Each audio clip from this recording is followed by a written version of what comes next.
بسم اللہ الرحمن الرحیم۔ السلام علیکم عزیز خواتین و حضرات، میں ہوں محمد خزام عاشق اور آپ دیکھ رہے ہیں میرا یوٹیوب چینل جس کا نام ہے گردش دوراں۔ دوستو، آج کے اس ویڈیو میں ہم آپ کی خدمت میں حضرت خالد بن ولید رضی اللہ تعالی عنہ کی بے مثال شجاعت اور بہادری کی داستان جس کا نام ہے شمشیر بے نیام لے کر حاضر ہوئے ہیں، جس کی قسط نمبر 12 شروع کی جا رہی ہے۔ اور اس ایمان افروز داستان کو لکھا ہوا ہے عنایت اللہ التمش نے۔ تو چلیں اس ایمان افروز داستان کو شروع کرتے ہیں۔ یہودیوں نے جن قبائل کو قریش کا ساتھ دینے کے لیے تیار کیا تھا، ان سب کی طرف پیغام بیچ دیے گئے۔ یہ فروری 627 کے آغاز کے دن تھے۔ مختلف قبائل کے لڑاکا دستے مکہ میں جمع ہونے لگے۔ ان قبائل میں سب سے زیادہ فوج غطفان کی تھی، اس کی تعداد 3000 تھی۔ نیا اس کا سالار تھا 700 آدمی بنو سلیم نے بھیجے۔ بنو اسد نے بھی خاصی فوج بھیجی جس کا سالار طلحہ بن خویلد تھا۔ اس کی تعداد تاریخ میں نہیں ملتی۔ قریش کی اپنی فوج کی تعداد 4000 پیادہ، 300 گھڑ سوار اور 1500 شتر سوار تھے۔ اس پورے لشکر کی تعداد جو مدینہ پر فوج کشی کے لیے جا رہی تھی کل 10,000 تھی۔ اس کی کمان ابو سفیان کے ہاتھ میں تھی۔ ابو سفیان نے اس متحدہ فوج کو جمعیت القبائل کہا تھا۔ ان میں سے کچھ قبائل مکہ میں نہیں آئے تھے۔ انہوں نے اطلاع دی تھی کہ جب لشکر مکہ سے روانہ ہوگا تو وہ اپنی اپنی بستی سے کوچ کر جائیں گے اور راستے میں لشکر سے مل جائیں گے۔ خالد کو آج وہ وقت یاد آ رہا تھا جب اس نے مکہ سے کوچ کیا تھا۔ لشکر کا تیسرا حصہ اس کی کمان میں تھا۔ اس نے ایک ٹیکری پر گھوڑا چڑھا کر وہاں سے اس تمام لشکر کو دیکھا تھا۔ اس لشکر کے دونوں سرے نظر نہیں آ رہے تھے۔ دف اور نفریاں اور شہنائیاں اور لشکر کے مترنم آواز جو ایک ہی آواز لگتی تھی، خالد کے خون کو گرما رہی تھی۔ اس نے گردن تان کر اپنے آپ سے کہا تھا کہ مسلمان پس کے رہ جائیں گے اور اسلام کے ذرے عرب کے ریت میں مل کر ہمیشہ کے لیے فنا ہو جائیں گے۔ یہ اس کا عزم تھا۔ یہ لشکر 14 فروری 627 بمطابق یکم شوال ہجری مدینے کے قریب پہنچ گیا۔ قریش نے اپنا پڑاؤ اس جگہ ڈالا جہاں احد کی لڑائی کے لیے خیمہ زن ہوئے تھے۔ وہاں دو ندیاں آ کر ملتی تھی۔ دوسرے تمام قبائل احد کی پہاڑی کے مشرق کی طرف خیمہ زن ہوئے۔ قریش نے یہ معلوم کرنے کے لیے کہ مدینہ کے لوگوں کو قریش کے لشکر کی اطلاع ملی ہے یا نہیں، دو جاسوس تاجروں کے بیس میں مدینہ بھیجے۔ ابو سفیان اور اس کے تمام نائب سالاروں کی خواہش اور کوشش یہ تھی کہ مدینے والوں پر بے خبری میں حملہ کیا جائے، لیکن دوسرے ہی دن قریش کا ایک جاسوس جو یہودی تھا مدینہ سے آیا۔ اس نے ابو سفیان کو بتایا کہ مسلمانوں کو حملہ آور لشکر کی آمد کی اطلاع مل چکی ہے۔ مسلمانوں میں خوف و ہراس پھیل گیا تھا۔ اس یہودی جاسوس نے مزید بتایا سارے شہر پر خوف طاری ہو گیا تھا، لیکن محمد اور اس کے قریبی حلقے کے آدمیوں کی للکار پر مسلمانوں کے دل مضبوط ہو گئے۔ گلی کوچوں میں ایسے اعلان ہونے لگے جن سے تمام شہر کا جذبہ اور حوصلہ عود کر آیا اور مسلمان لڑائی کے لیے ایک جگہ اکٹھے ہونے لگے۔ میرے خیال میں ان کی تعداد 3000 سے زیادہ نہیں ہوگی۔ مورخ لکھتے ہیں کہ مسلمانوں کی تعداد 3000 سے زیادہ نہ تھی۔ انہیں اطلاع مل چکی تھی کہ مدینے پر حملے کے لیے جو لشکر آیا ہے اس کی تعداد 10,000 ہے، جس میں سینکڑوں گھڑ سوار اور شتر سوار بھی ہیں۔ اس وقت تک عرب کی سرزمین نے کسی لڑائی میں اتنا لشکر نہیں دیکھا تھا۔ تعداد کو دیکھا جاتا اور فن حرب و ضرب کے پیمانے سے دونوں اطراف کی فوجوں کو ناپا تولا جاتا تو مسلمانوں کو لڑے بغیر ہتھیار ڈال دینے چاہیے تھے، یا وہ رات کی تاریکی میں مدینے سے نکل جاتے اور کسی اور بستی کو اپنا ٹھکانہ بناتے۔ کوئی سوچ بھی نہیں سکتا تھا کہ 3000 مسلمان 10,000 کے لشکر کا مقابلہ ذرا سی دیر کے لیے بھی کر سکیں گے۔ 10,000 لشکر نہایت آسانی سے مدینہ کی اینٹ سے اینٹ بجا سکتا تھا، لیکن یہ حق اور باطل کی ٹکر تھی۔ یہ اللہ کے آگے سجدے کرنے والوں اور بت پرستوں کا تصادم تھا۔ خدا کو حق کا ساتھ دینا تھا، خدا کو اپنے اس عظیم پیغام کی لاج رکھنی تھی جو اس کی ذات باری تعالیٰ نے غار ہیرا میں عرب کے سپوت حضرت محمد صلی اللہ علیہ وسلم کو دیا تھا اور اسے رسالت ادا کی تھی۔ خدا ان کا ساتھ دیتا ہے جن کے دلوں میں حق اور صدق ہوتا ہے۔ یہ نبی کریم کی للکار تھی جو مدینے کے گلی کوچوں میں سنائی دے رہی تھی۔ لیکن اے اللہ کی عبادت کرنے والو، خدا تمہارا ساتھ اسی صورت میں دے گا جب تم دلوں سے خوف و ہراس نکال کر ایک دوسرے کا ساتھ دو گے اور اپنی جانیں اللہ کی راہ میں قربان کر دینے کا عزم کرو گے۔ جو ہمارے اللہ کو نہیں مانتا اور جو ہمارے دین کو نہیں مانتا وہ ہمارا دشمن ہے اور اس کا قتل ہم پر فرض ہے۔ یاد رکھو، قتل کرنے کے لیے قتل ہونا بھی پڑتا ہے۔ ایمان سے بڑھ کر اور کوئی طاقت نہیں جو تمہیں دشمن سے بچا سکے۔ تمہیں دفاع مدینے کا نہیں اپنے عقیدے کا کرنا ہے۔ اگر اس عزم سے آگے بڑھو تو 10,000 پر غالب آ جاؤ گے۔ خدا سوئے ہوئے یا خوف زدہ انسان کو معجزے نہیں دکھایا کرتا، اپنے عقیدے اور اپنی بستی کے دفاع کا معجزہ تمہیں خود دکھانا ہے۔ نبی کریم صلی اللہ علیہ وسلم نے مدینے والوں کا حوصلہ اس قدر مضبوط کر دیا تھا کہ وہ اس سے بڑے لشکر کے مقابلے کے لیے بھی تیار ہو گئے، لیکن رسول خدا اس سوچ میں ڈوب گئے تھے کہ اتنے بڑے لشکر سے مدینے کو بچانا کس طرح سے ممکن ہو سکتا ہے۔ آپ صلی اللہ علیہ وسلم کو یہ تو پورا یقین تھا کہ خدا حق پرستوں کے ساتھ ہے، لیکن حق پرستوں کو خود بھی کچھ کر کے دکھانا تھا۔ بچاؤ کی کوئی صورت نظر نہیں آ رہی تھی۔ خدا نے اپنے نام لیواؤں کی مدد کا انتظام کر رکھا تھا۔ وہ ایک انسان تھا جس نے عمر کے آخری حصے میں اسلام قبول کیا تھا۔ اس انسان کا نام سلمان فارسی تھا۔ سلمان فارسی آتش پرستوں کے مذہبی پیشوا تھے، لیکن وہ شب و روز حق کی تلاش میں سرگرداں رہتے تھے۔ وہ آگ کو پوجتے تو تھے، لیکن آگ کی تپش اور چمک میں انہیں وہ راز نظر نہیں آتا تھا جسے وہ پا لینے کے لیے بے تاب رہتے تھے۔ عقل و دانش میں ان کی ٹکر کا کوئی نہیں تھا۔ آتش پرست انہیں بھی اسی طرح پوجتے تھے جس طرح آگ کو۔ جب سلمان فارسی کی عمر بڑھاپے کی دہلیز پھلانگ کر خاصی آگے نکل گئی تو ان کے کانوں میں عرب کی سرزمین کی ایک انوکھی آواز پڑی، خدا ایک ہے، محمد اس کا رسول ہے۔ یہ آواز سلمان فارسی کے کان میں گھر بیٹھے نہیں پڑی تھی۔ ان کی عمر علم کی تلاش میں سفر کرتے گزری رہی۔ وہ تاجروں کے ایک قافلے کے ساتھ شام میں آئے تھے، جہاں قریش کے تاجروں کے قافلے اور کچھ مسلمان تاجر بھی جایا کرتے تھے۔ قریش کے تاجروں نے سلمان فارسی رضی اللہ تعالی عنہ کو تنزیہ اور مزاحیہ انداز میں بتایا کہ ان کے قبیلے کے ایک آدمی کا دماغ چلا گیا ہے اور اس نے نبوت کا دعویٰ کیا ہے۔ ایک دو مسلمانوں نے عقیدت مندی سے سلمان فارسی کو نبی کریم صلی اللہ علیہ وسلم کا عقیدہ اور آپ صلی اللہ علیہ وسلم کی تعلیمات سنائیں۔ سلمان فارسی یہ سب سن کر چونک پڑے۔ انہوں نے مسلمانوں سے کچھ اور باتیں پوچھی، انہیں جو معلوم تھا وہ انہوں نے بتایا، لیکن سلمان فارسی تشنگی محسوس کر رہے تھے۔ وہ اتنا متاثر ضرور ہو گئے تھے کہ انہوں نے نبی کریم تک پہنچنے کا فیصلہ کر لیا تھا۔ کچھ عرصے بعد سلمان فارسی رسول خدا کے مقدس سائے میں جا بیٹھے۔ انہیں وہ راز مل گیا جس کی تلاش میں وہ مارے مارے عمر گزار رہے تھے۔ انہوں نے رسول خدا صلی اللہ علیہ وسلم کی دستے مبارک پر اسلام قبول کر لیا۔ اس وقت تک سلمان فارسی بڑھاپے کے آخری حصے میں پہنچ چکے تھے۔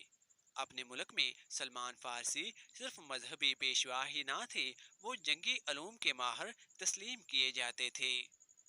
اس دور کے مذہبی پیشوا بھی جنگ و جدل اور سپاہ گری کے ماہر ہوتے تھے۔ علم و ادب کے عالم بھی سپاہی ہوتے تھے، لیکن سلمان فارسی رضی اللہ تعالیٰ عنہ کو خدا نے جنگ و جدل کے امور میں غیر معمولی ذہانت دی تھی۔ اپنے ملک میں جب کوئی لڑائی ہوتی یا دشمن حملہ آور ہوتا تھا تو سلمان فارسی کو بادشاہ طلب کر کے صورتحال ان کے آگے رکھتا اور مشورے لیتا تھا۔ نامور سالار بھی ان کے شاگرد تھے۔ وہ سلمان فارسی رضی اللہ تعالی عنہ اس وقت مدینے میں رسول اکرم صلی اللہ علیہ وسلم کے صحابہ اکرام میں شامل تھے۔ رسول اکرم صلی اللہ علیہ وسلم نے یہ صورتحال جو قریش نے آپ کے لیے پیدا کر دی تھی سلمان فارسی کے آگے رکھی۔ خندق کھودو جو سارے شہر کو گھیرے میں لے لے، سلمان فارسی نے کہا۔ رسول کریم اور وہاں بیٹھے ہوئے تمام صحابہ اکرام اور سالار ایک دوسرے کے منہ کی طرف دیکھنے لگے کہ سلمان فارسی نے کیا کہہ دیا ہے۔ عرب خندق سے واقف نہیں تھے، فارس میں جنگوں میں خندق کا رواج تھا۔ سب کو حیران دیکھ کر سلمان فارسی نے بتایا کہ خندق کیا ہوتی ہے اور اس سے دفاعی کام کس طرح لیا جاتا ہے۔ رسول کریم نے جو خود تاریخ کے نامور سالار تھے خندق کی ضرورت اور افادیت کو سمجھ لیا، لیکن آپ کے دیگر سالار شش و پنج میں پڑ گئے۔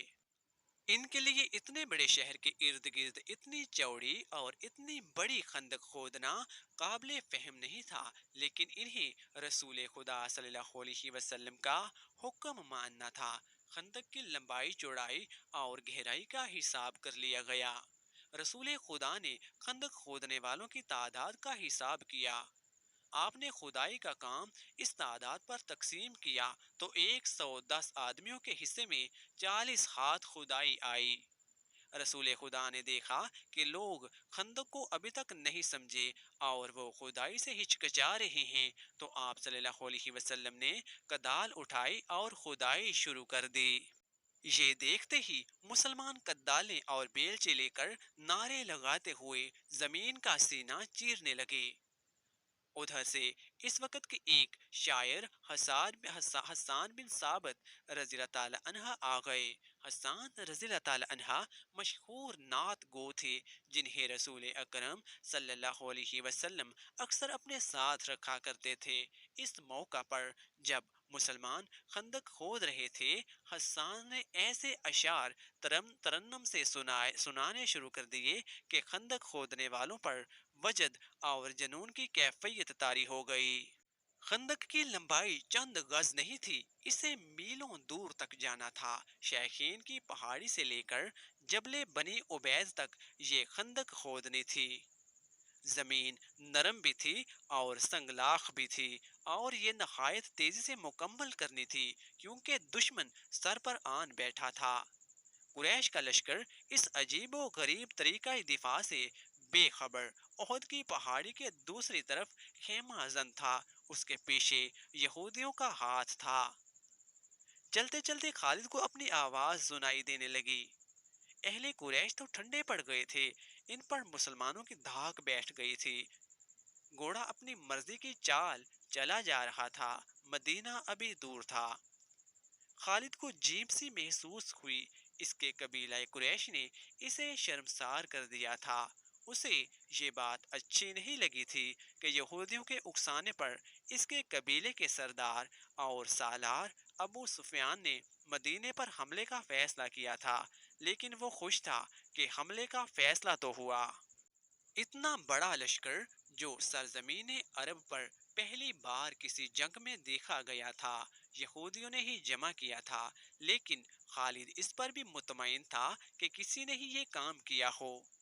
لشکر تو جمع ہو گیا تھا، وہ اس روز بہت خوش تھا کہ اتنے بڑے لشکر کو دیکھ کر ہی مسلمان میدان جنگ سے بھاگ جائیں گے۔ اگر مقابلے پر جم بھی گئے تو گڑی دو گڑی میں ان کا صفایا ہو جائے گا۔ وہ اس وقت تو بہت ہی خوش تھا جب احد کی پہاڑی کی دوسری طرف یہ سارا لشکر خیمہ زن تھا۔ جس صبح حملہ کرنا تھا اس رات اس پر ایسی ہیجانی کیفیت طاری تھی کہ وہ اچھی طرح سو بھی نہ سکا۔ اسے ہر طرف مسلمانوں کی لاشیں بکھری ہوئی نظر آ رہی تھی، لیکن دوسری صبح جب قریش اور دوسرے اتحادی قبائل کا لشکر جس کی تعداد 10,000 تھی خیمہ گاہ سے نکل کر مدینہ پر حملے کے لیے شہر کے قریب پہنچا تو اچانک رک گیا۔ شہر کے سامنے بڑی گہری خندق کھودی ہوئی تھی۔ ابو سفیان جو لشکر کے قلب میں تھا لشکر کو رکا ہوا دیکھ کر گھوڑا سرپٹ دوڑاتا آگے آ گیا۔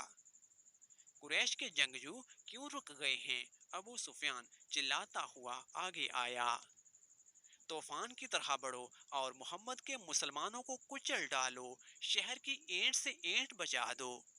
ابو سفیان کا گھوڑا جب آگے گیا تو اس نے گھوڑے کی لگام کھینچ لی اور اس کا گھوڑا اسی طرح رک گیا جس طرح اس کے لشکر کے تمام سوار رکے کھڑے تھے۔ اس کے سامنے خندق تھی، اس پر خاموشی طاری ہو گئی۔ خدا کی قسم یہ ایک نئی چیز ہے جو میری آنکھیں دیکھ رہی ہیں، ابو سفیان نے غصیلی آواز میں کہا۔ عرب کے جنگجو کھلے میدان میں لڑا کرتے ہیں، خالد بن ولید کو بلاؤ، اکرمہ اور صفوان کو بھی بلاؤ۔ ابو سفیان نے خندق کے کنارے کنارے گھوڑا دوڑاتا لے گیا۔ اسے کہیں بھی ایسی جگہ نظر نہیں آ رہی تھی جہاں سے اس کا لشکر خندق عبور کر سکتا تھا۔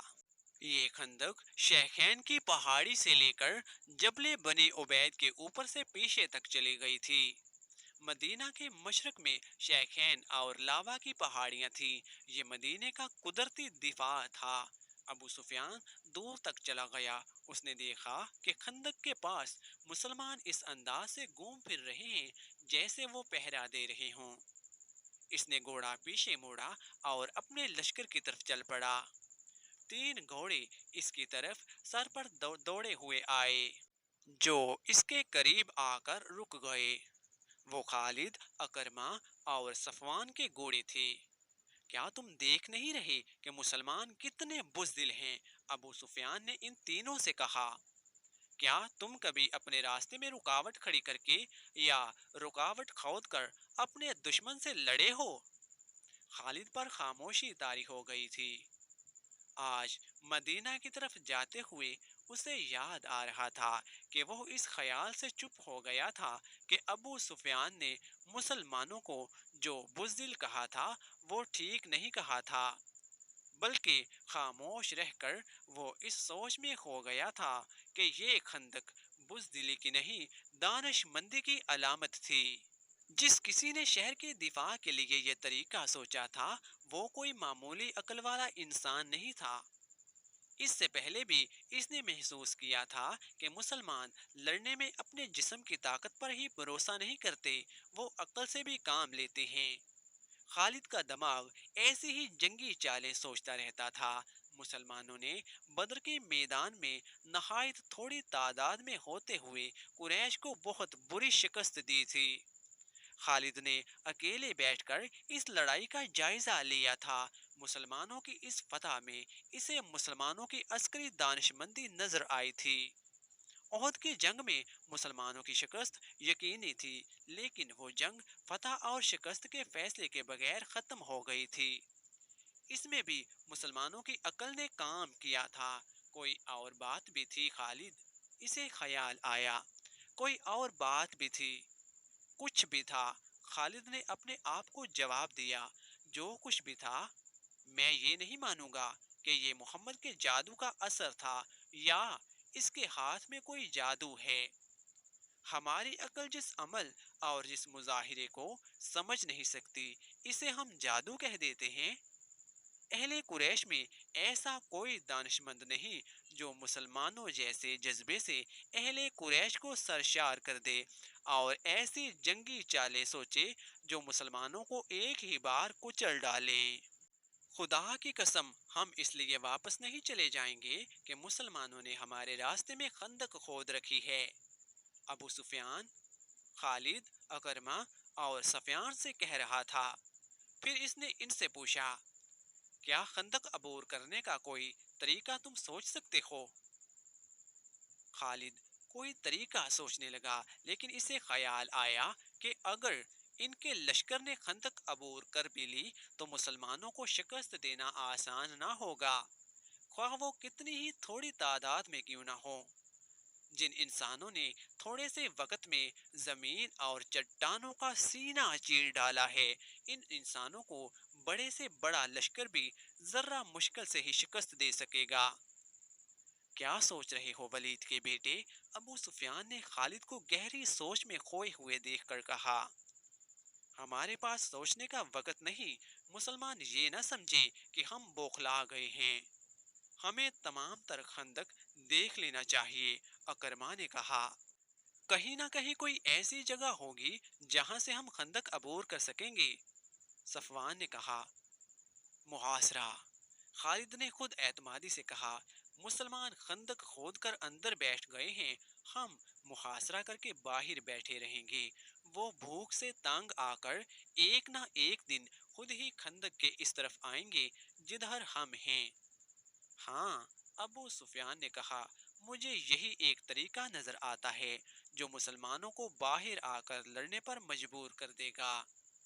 ابو سفیان اپنے ان تینوں نائب سالاروں کے ساتھ خندق کے ساتھ ساتھ تمام تر خندق کو دیکھنے کے لیے جبل بنی عبید کی طرف چل پڑا۔